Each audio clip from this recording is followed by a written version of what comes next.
Dans cette vidéo, nous allons voir comment réussir sa manœuvre en bataille. Vous êtes nombreux à redouter cet exercice car il peut être éliminatoire. Alors que sur la feuille d'examen du permis, il n'y a pas de case éliminatoire en manœuvre. Donc qu'est-ce qui fait que vous pouvez être éliminé?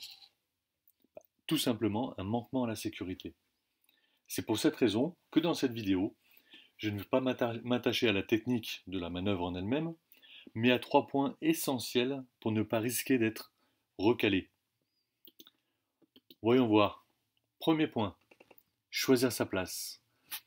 Bien souvent, l'inspecteur vous laisse choisir votre place quand vous rentrez dans un parking pour effectuer une manœuvre.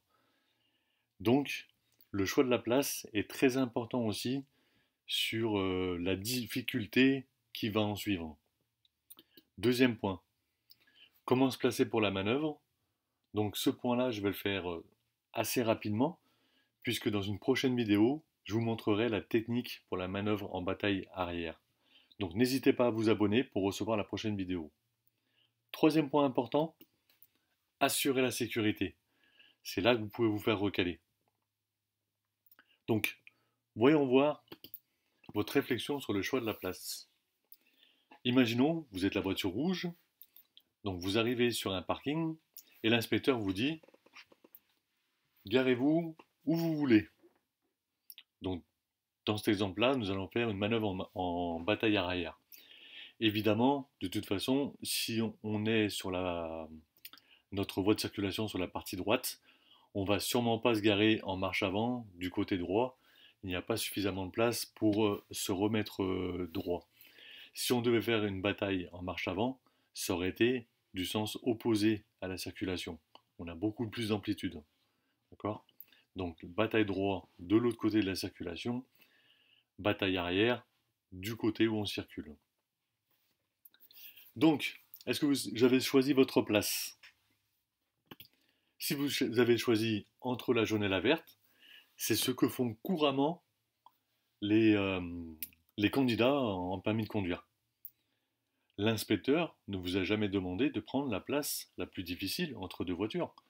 Vous auriez très bien pu prendre une place ici où tout est vide. On a tendance à venir se coller à des voitures, alors que c'est pas du tout ce qu'attend l'inspecteur. Vous pouvez prendre la place la plus facile. Surtout que sur une place la plus facile, l'avantage, c'est que vous n'avez pas de voiture à côté, ni avant ni après, donc il n'y a aucun risque de manquement à la sécurité. Ce qui fait que, en principe, vous ne pouvez pas être recalé. Alors qu'entre les deux voitures, si vous approchez trop près d'une voiture où il risque d'avoir un problème au niveau de la sécurité, vous pouvez être recalé. Ici, même si vous ne rentrez pas du premier coup dans votre place, c'est pas important, c'est pas grave, hein, vous pouvez ravancer sans aucun problème du moment où vous assurez la sécurité. Deuxième exemple. Pareil, l'inspecteur arrive et vous dit « Garez-vous où vous voulez ». Quelle place vous choisissez?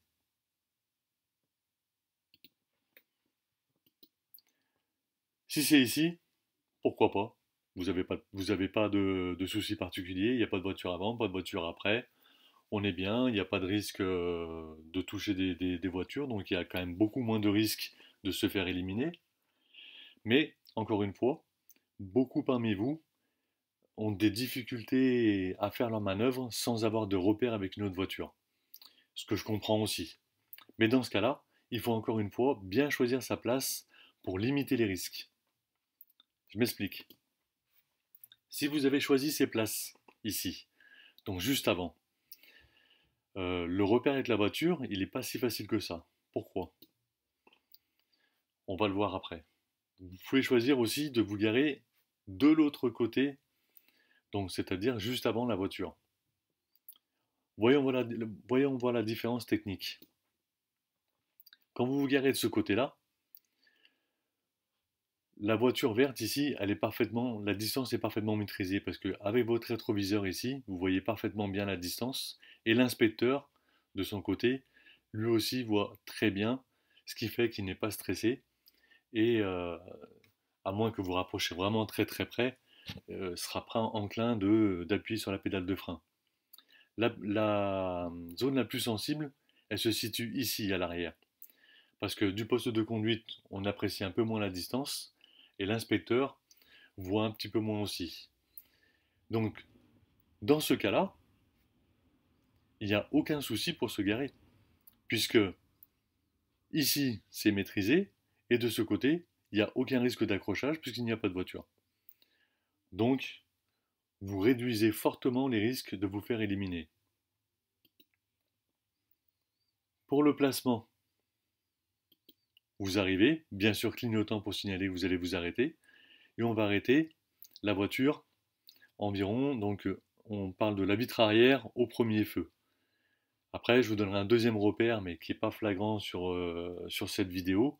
On le verra en vrai que ça marche beaucoup mieux. On peut prendre le rétroviseur à une, deux lignes après la voiture. Voilà. Ensuite, il n'y a plus qu'à braquer en surveillant l'angle ici pour ne pas bien toucher la voiture. Parce que selon les voitures, il y a plus ou moins d'angle de braquage et selon les personnes qui braquent plus ou moins vite.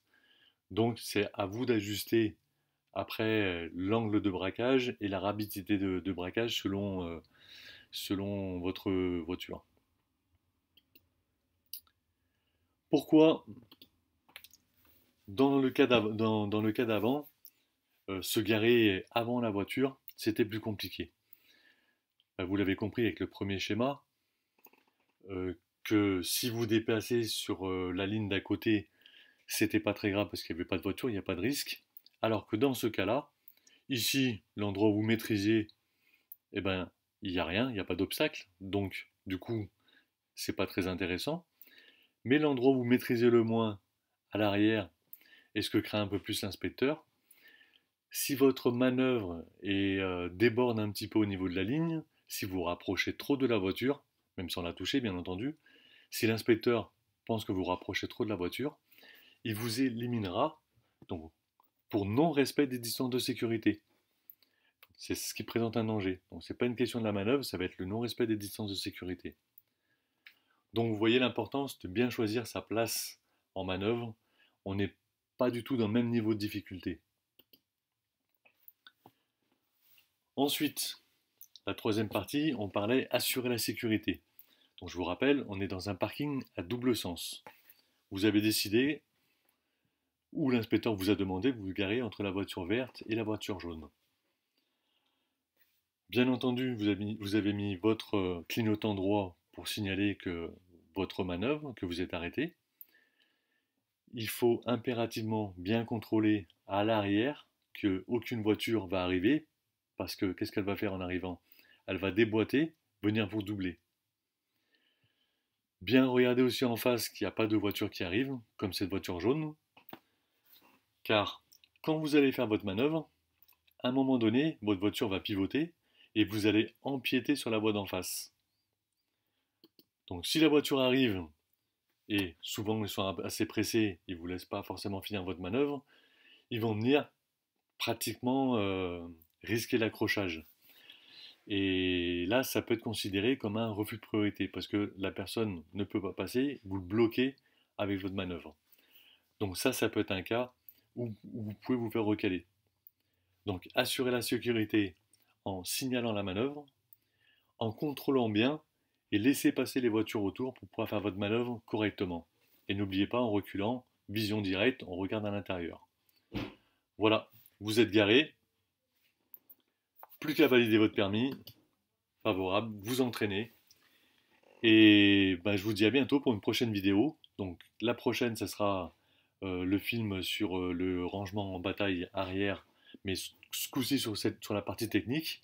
Et nous verrons prochainement aussi les manœuvres en épi et les autres à suivre.